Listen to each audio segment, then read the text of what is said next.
Hello friends, welcome to Parth GS research centre. आज से हम लोग शुरू करने वाले हैं बिहार बोर्ड के भौतिक शास्त्र का पहला चैप्टर यानी फिजिक्स का लेसन नंबर 1। चैप्टर का नाम है प्रकाश का परावर्तन। अब देखिए, प्रकाश का परावर्तन हम लोग पढ़ेंगे तो इसका पहला टॉपिक है प्रकाश। प्रकाश क्या है?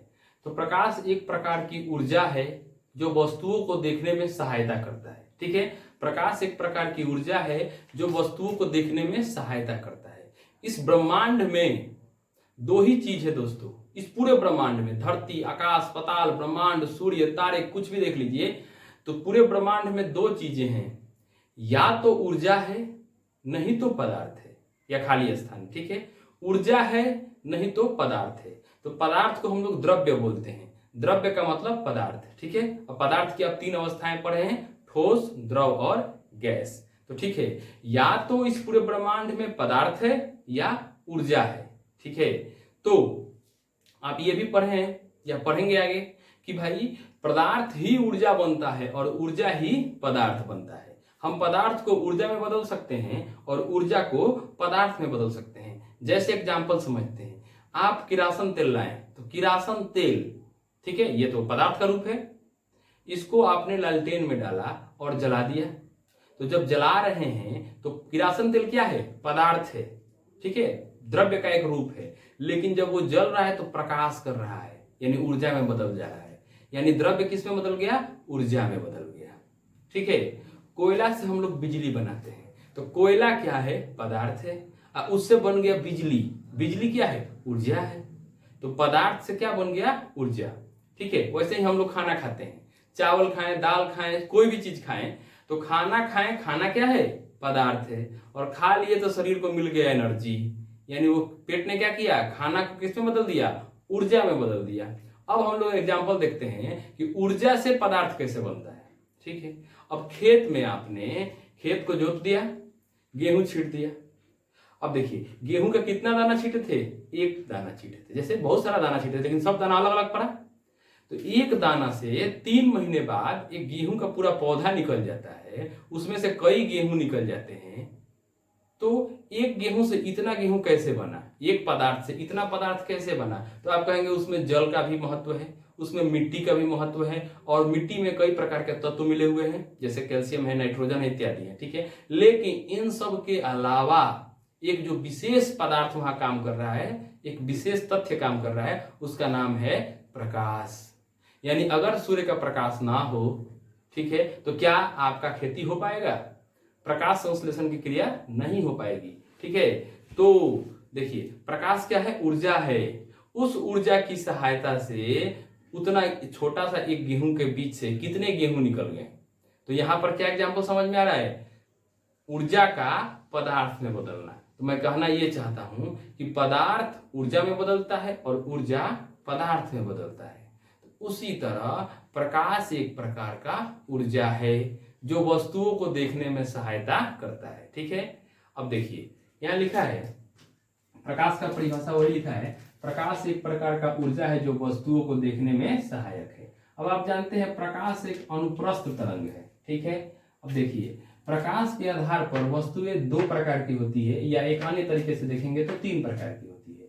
ठीक है, तो पहली वस्तु होती है प्रदीप्त वस्तुएं। तो वे वस्तुएं जिनसे खुद ही प्रकाश, उनका स्वयं का प्रकाश बाहर निकले। जैसे सूर्य से प्रकाश निकलता है तो वो प्रकाश सूर्य का खुद का प्रकाश है। ठीक है, उसी तरह तारों से भी प्रकाश निकलता है तो तारों के खुद का प्रकाश है। उसी तरह बल्ब बढ़ रहा है तो बल्ब में से प्रकाश निकल रहा है, या मोमबत्ती जल रहा है तो मोमबत्ती में से प्रकाश निकल रहा है। तो जब किसी वस्तु से प्रकाश निकले और उस वस्तु के खुद का प्रकाश हो, तो ऐसे वस्तुओं को हम लोग प्रदीप्त वस्तुएं कहते हैं। ठीक है, और वे वस्तुएं जिनसे प्रकाश निकले लेकिन उनके खुद का प्रकाश ना हो, उन्हें अप्रदीप्त वस्तुएं कहते हैं। जैसे चंद्रमा, आप जानते हैं चांद पर जाएंगे तो क्या मिलेगा? सिर्फ बालू ही तो बालू मिलेगा।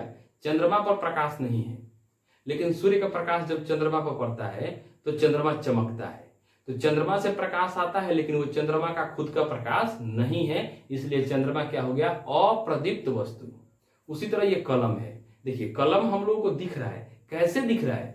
तो जैसे लाइट इस पर आया, सूर्य का लाइट हो या बल्ब का लाइट हो, लाइट इस बल्ब इस पेन पर पड़ा और इससे टकरा के हमारे आंख में गया, रेटिना पर फोटो बना। तो इस पेन से प्रकाश आ तो रहा है लेकिन इस पेन का अपना प्रकाश नहीं है, इसलिए ये पेन क्या हो गया, अप्रदीप्त वस्तु। वह उसी तरह ईंटा हो गया, पत्थर हो गया, टेबल हो गया, वृक्ष हो गया, इंसान हो गया, ये सब आएंगे अप्रदीप्त वस्तु का एग्जाम्पल हो गया। तो कहने का मतलब ये है कि जिनसे खुद का प्रकाश निकले उसे प्रदीप्त, जैसे सूर्य, और जिनसे प्रकाश तो निकले लेकिन उनके खुद का ना हो उसे क्या बोलेंगे, अप्रदीप्त वस्तु। ठीक है।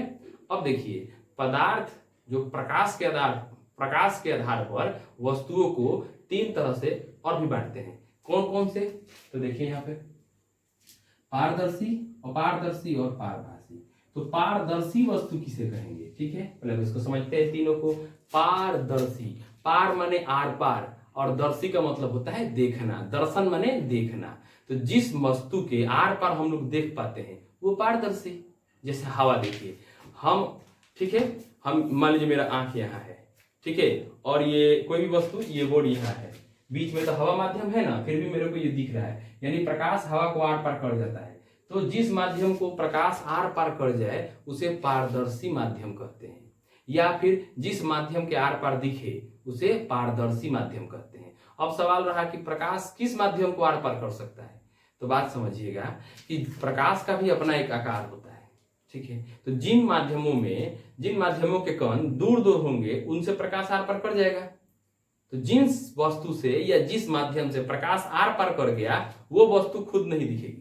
जैसे हवा हमको क्यों नहीं दिखता है, क्योंकि हवा से प्रकाश पूरी तरह से आर पार कर जाता है।